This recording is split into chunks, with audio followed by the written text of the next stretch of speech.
जैसा करोगे वैसा फल पाओगे, जो बोगे वही काटोगे। तो आप लोग सोच रहे होंगे कि आज मैं इतनी बड़ी बड़ी ज्ञान की बातें किया क्यों कर रहा हूँ। तो जी हाँ दोस्तों, ऐसा ही कुछ खुशखबरी है जो सुन के आप लोगों का दिल खुश हो जाएगा। और सबसे ज्यादा खुश वो खेसारी भैया और पवन भैया के फैन खुश होंगे, क्योंकि कुछ ऐसी खबर है जो मैं आपको बताऊंगा और आप बहुत ज्यादा खुश हो जाएंगे। हाल ही में हमने एक वीडियो डाला था जो कि नेहा सिंह राठौर खेसारी भैया और पवन भैया को चप्पल से मारने की बात कर रही थी।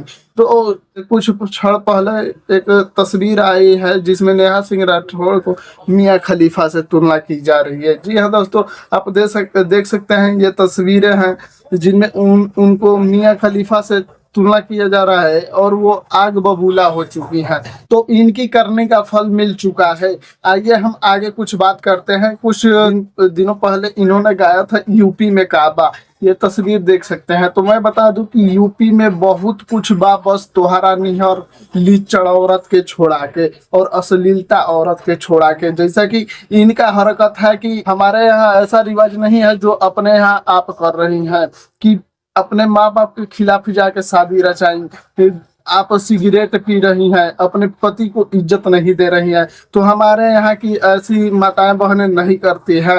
आप जितना घिनौना हरकत कर रही हैं शायद ही कोई औरत कर रही होगी। और साथ ही साथ मैं आपको एक बात बता दूं कि जो भी इनकी तुलना मियां खलीफा से किया है वो बहुत ही घिनौना काम किया है, क्योंकि चाहे वो किसी की भी घर की औरत हो, औरत औरत होती है। महिला की इज्जत करना सीखे, ठीक है। तो मैं उसको बहुत ही गिरा हुआ और नीच इंसान समझूंगा जो इनको मियां खलीफा से तुलना किया है। और आपका क्या राय है आप कमेंट करके जरूर बताइएगा। और वीडियो अच्छा लगा तो शेयर जरूर कीजिएगा और साथ ही साथ हमारे चैनल को फॉलो कर लीजिएगा। और अभी तक सब्सक्राइब नहीं किया है तो हमारे यूट्यूब चैनल को भी सब्सक्राइब कर लीजिएगा। तो जल्दी ही मिलेंगे आप सबको नेक्स्ट वीडियो में, तब तक के लिए जय हिंद।